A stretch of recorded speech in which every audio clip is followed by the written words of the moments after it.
Hey everybody, welcome back to the show. As always, I'm Alicide, so grab yourself a beer or drink of your choice and let's talk some video games. Alright, welcome back to the show everybody. Thank you very much again for joining me for a beer and some video game news and talk and opinion, what have you.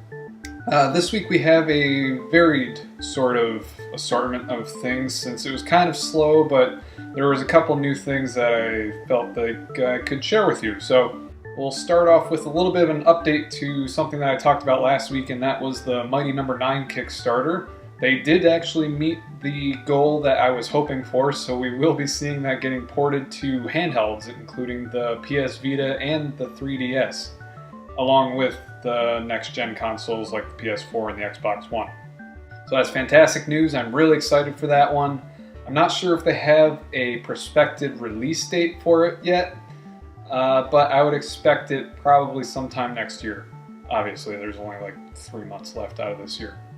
So next up on my list of things to talk about, we have, let me slide over so you can get the lovely trailer. Super Mario 3D World got a new trailer this week, and I believe they also allowed some journalists to actually preview portions of the game to play.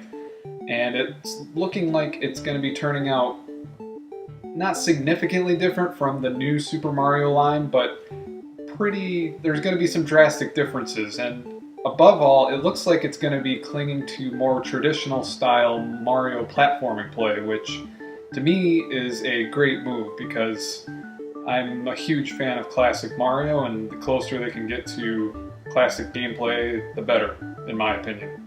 There's a ton of new power-ups that they showcased in the new trailer, as you can see up here. I'll also link you to the trailer down below so you can check them out for yourself. So next up we're talking the PlayStation app, which I hadn't heard of until this week, and apparently it's going to function somewhat similar to Xbox Glass. And if you're not familiar with that, it basically allowed you to access your Xbox 360 when you were on Wi-Fi with your smartphone. So you could check out your avatar, update your status, chat with friends, etc., etc. And it sounds like the PlayStation app is going to be doing pretty much those same functions. And it's also going to be allowing you to send and receive invites to friends to join you in-game. Now what caught my attention was the functionality in which it's going to be interplaying with some games. So like if you have something going on screen and you have somebody watching alongside with you, they can actually interact with whatever function a developer can think of via the app on your phone while they're sitting next to you. So their example was for the Playroom, which is that like interactive sort of family style game that comes included with the PS4 and the camera.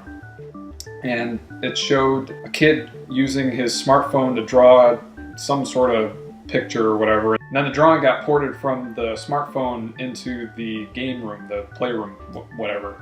So there is some fascinating possibilities there, depending on how far they flesh this out. They've also mentioned that this functionality is pretty much already included in the Vita, but they're going to be releasing a version of the PlayStation app also to cover any other bases that the Vita might not be able to take care of as it stands. So there's that. That sounds quite interesting. We shall see how they implement it into future games and stuff. I would like to see it in action.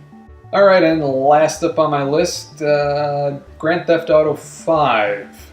Grand Theft Auto 5 was released 2 weeks ago now. They just started implementing the online mode, and there's been a ton of headaches over it because it's not working as it's intended, and people are losing save data, they can't log in, etc., etc. That's not what this story is about.